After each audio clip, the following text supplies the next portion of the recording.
Hello everyone, it's Hero of the Streets here with another video about Jujutsu Kaisen. Now, as you know, this is about chapter 136, the penultimate chapter of the Shibuya incident arc, and this is the 53rd part. So yeah, let's get into it. So yeah, we start with Yuki Tsukumo just talking to Geto and asking him if he remembers their talk about how to create a world where curses no longer exist. And she has come to the conclusion that no matter what method Geto adopts, that human beings will advance one stage higher. And she's thinking that she needs to buy time for her ally LaRue to move. I'm not sure who LaRue is. I'm gonna have to look into that for the review, but yeah, for now, it's an unknown to me.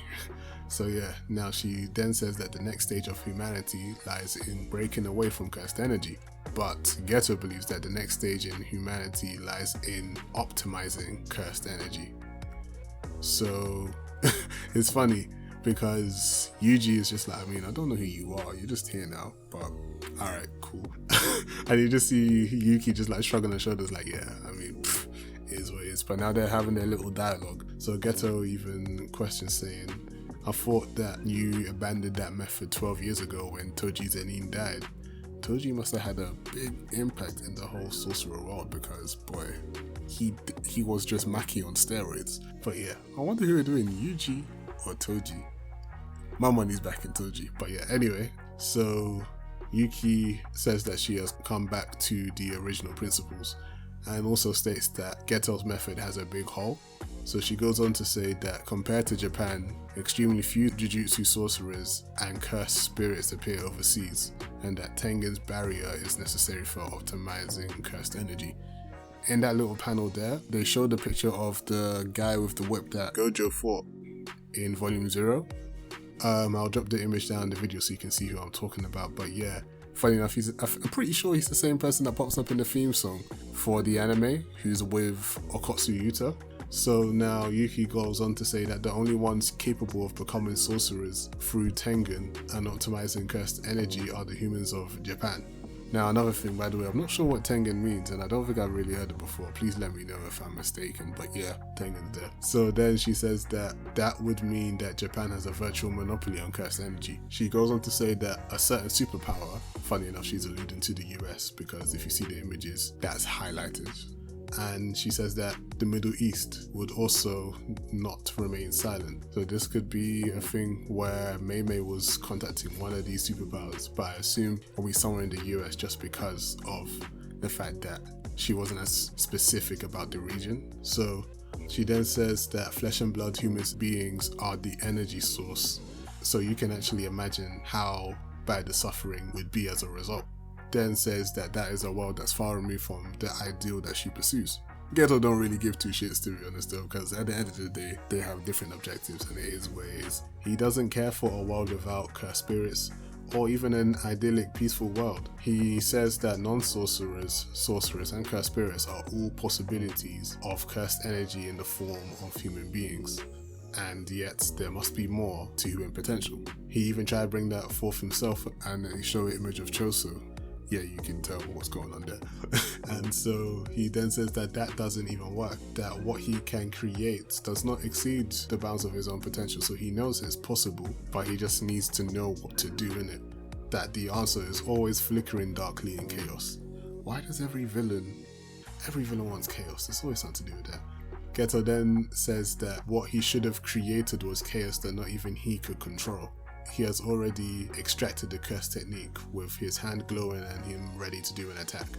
And Yuki catches on that essentially what happened is that he's about to use Mihito's curse technique. Obviously Yuji did not expect that to happen, but yeah, it's a big move, isn't it? So now, weirdly enough, Geto uses Adu Transfiguration against the floor, and then like black stuff appears. It looks kind of like a butterfly, but ish.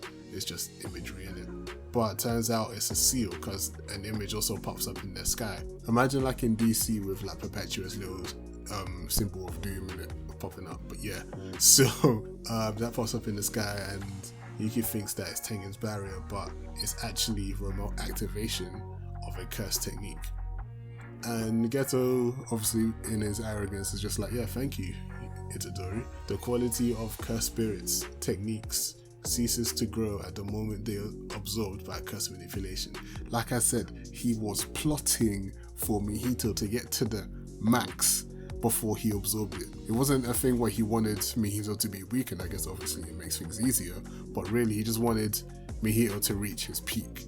And now Mihito's reached his peak in his like peak form, whatever. And he then says, yeah, Mihito grew in the fight against you. And he actually wanted to absorb Jogo too. But yeah, he'll make do with the lemons that he's got in it. So yeah, Geto then admits that he remotely cast Idol Transfiguration on 2 types of non-sorcerers who'd already been marked. And so they show a hospital bed. They show Sumiki Fushiguro. I need a reminder. Is that Megumi's mother or Megumi's sister? I'm not 100% certain. I think it's the sister. But yeah, either way, we got a problem and a personal issue for Megumi right now. And she got some sort of marking similar to which is, I guess, the same as the marking that popped up in the sky and that Geto put on the floor. And then Geto then says that the people who he had ingest cursed objects like Yuji Itatori and the people with cursed techniques whose brains were meant to be non-sorcerers like Junpei Yoshino, he adjusted their brains for sorcery. And so to the people he had ingest cursed objects, he gave them strength as vessels, so I guess they're more physically capable. And for those people with cursed techniques whose brains were meant to be non-sorcerers like Junpei, he gave them the capacity to use cursed techniques. So now he holds up a band and snaps it, and then says that from that moment he has broken the seal on the cursed objects. Now, some have been deep in slumber since being exposed to his cursed energy at the time of the marking, but they will soon awaken. To deepen their understanding of cursed energy, he will have them fight each other. He's basically like a scholar just running a mad science experiment. Surprise, surprise. Another typical villain. So yeah, so he then says that he carefully chose them and the cursed objects. He's basically releasing 1,000 malevolent Yuji Itadoris. So that's a bit of a problem. They're not going to be Sukuna in terms of potential, but they're still threats.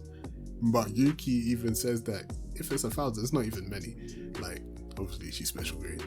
And that Geto underestimates human rationality and just then says that you think people will kill each other simply because they got power. Boy, the world's a mad place, isn't it?